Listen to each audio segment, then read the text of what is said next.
साथियों, गुज़श्ता दिनों वफाकी वज़ीर बराए साइंस और टेक्नोलॉजी जनाब फवाद चौधरी ने एक ट्वीट किया, जिसके रिएक्शन में बहुत सारे लोगों ने मनफी बातें की। लोगों ने अपने गम और गुस्से का भी इजहार किया। वो खबर ये थी कि उन्होंने कहा कि वफाकी हुकूमत ने बंक के जो पैदावार है उसको कानूनी शक्ल दे दी है काश्तकारी के लिए, जो सनती और अद्वियात के लिए इस्तेमाल होगा। चूँकि हमारे मुल्क में लोगों को अक्सर ये लगता है कि बंक सिर्फ नशा आवर चीज़ है और उसको पीने से लोग नशे में आएंगे, मगर बहुत कम लोग जानते हैं कि ये एक ऐसा मुनाफा बख्श इंडस्ट्री भी है जिसका अगर इस्तेमाल किया जाए तो मुल्क की इकोनॉमी बहुत बढ़ सकती है, गुर्बत ख़त्म हो सकती है। मिसाल के तौर पर जो बंक के जो रेशों से बने हुए धागे हैं उसके बेहतरीन कपड़े जो है बनते हैं, जो आजकल बैनुल अक़वामी सतह पर काटन से ज़्यादा मशहूर है क्योंकि वो हल्का है और नाजुक है।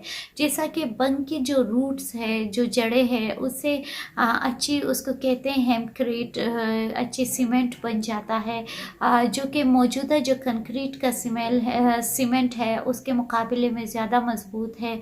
और लोग माहौलियाती तब्दीलियों को देखकर, चूँकि ग्रीन तहरीकों का भी आगाज़ हो चुका है, तो मुख्तलिफ ममालिक ख़ास कर अगर हम देखें तो 1980 से फ्रांस अपने घरों के कंस्ट्रक्शन में जो है वो बंक के सीमेंट का इस्तेमाल करते हैं। इसी तरह बंक से जो रस्सियाँ बनती है उसकी छाल से वो बहुत मजबूत और मुस्तहकम है। और जो बंक के अपनी लकड़ी होती है उससे जो घरों का स्ट्रक्चर है वो बनाया जाता है।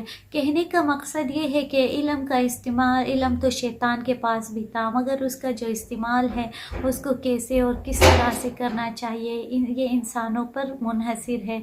अगर ये इंडस्ट्री लगती है तो मकामी लोगों को कितना मुनाफा पहुंचता है, तालीम, सेहत, उनकी ज़िंदगियाँ कैसे बदलती है। अगर हुकूमत इस पर वाकई सीरियस है तो ये एक बहुत बड़ा इनिशिएटिव है। शुक्रिया।